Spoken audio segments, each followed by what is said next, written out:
Assalamualaikum warahmatullahi wabarakatuh. Pada materi kali ini, Ibu ingin membahas tentang kita akan bahas tentang bagaimana mengembangkan pendapat dalam eksposisi. Nah, KD yang akan dibahas yaitu bagaimana menginterpretasi makna dalam eksposisi, mengembangkan isi eksposisi, menganalisis struktur dan kebahasaan eksposisi, menyusun teks eksposisi dengan memperhatikan isi, struktur dan kebahasaannya. Teks eksposisi digunakan seseorang untuk menyajikan gagasan. Gagasan tersebut dikaji oleh penulis berdasarkan sudut pandang tertentu. Untuk menguatkan gagasan yang disampaikan, penulis menyertakan alasan-alasan yang logis.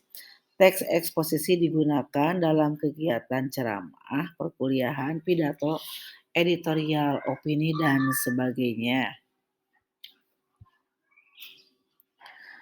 Membedakan fakta dan opini. Kalimat fakta, contoh, pemerintah melalui Satuan Tugas Penanganan COVID-19 memperlihatkan data yang menyatakan bahwa penularan virus corona masih terjadi di masyarakat.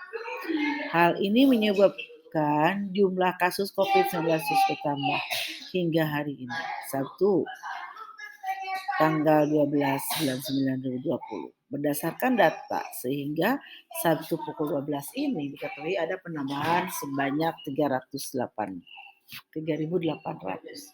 kasus COVID dalam 24 jam terakhir. Kalimat opini.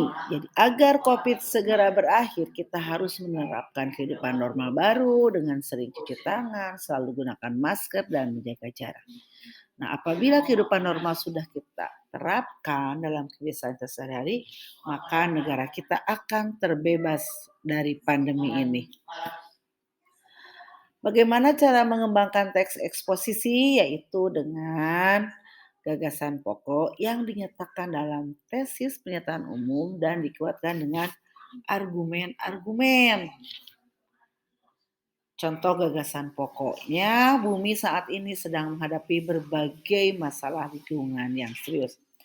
6 masalah lingkungan yang utama tersebut adalah ledakan penduduk, penipisan sumber daya alam, perubahan iklim, kepunahan tumbuhan dan hewan, kerusakan habitat alam, serta peningkatan polusi dan kemiskinan. Nah, maksudnya struktur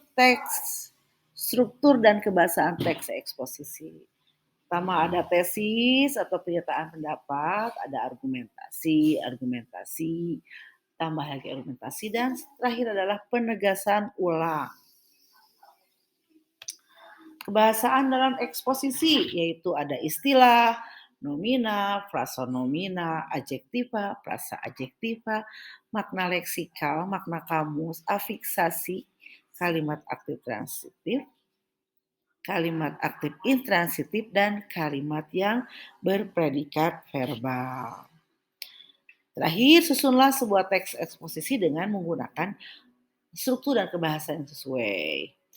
Ya, tema teks eksposisi yaitu hal yang sedang ramai dibicarakan, minimal dibuat 7 paragraf, dan eksposisi tersebut dibuat orisinal buatan kalian. Sumber bisa dari internet dan lain-lain. Terima kasih. Assalamualaikum warahmatullahi wabarakatuh.